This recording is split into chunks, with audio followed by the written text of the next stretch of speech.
Wala nga po sa batas eh.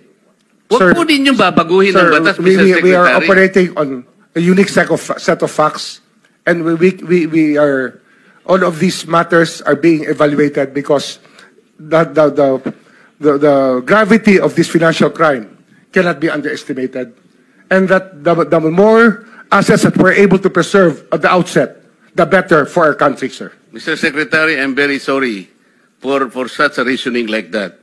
Alam mo, nakikinig I'm very ang sorry, buong sir. bansa. Also, sir, I'm very sorry too if you do not agree with me. But I respect your opinion, sir, and we will carry out our job as we deem fit, as we see. Mr. Chair, I said that the I country am not needs. expressing an opinion here. I am articulating the provision of law. You do not change the provision of law, Mr. Secretary. You may be disbarred from doing this.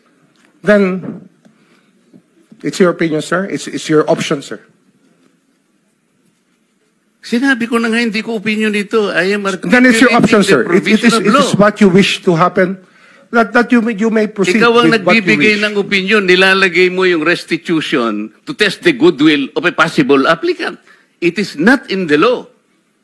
Unless you are able to point out the provision of law that it come before. Hindi ganun eh. Sabi mo na nga, and we admitted, impliedly instituted ang civil liability, but this will come eventually after the court has pronounced kung magkano ibabalik niya kung meron man. Not before. Thank you, Mr. Chair.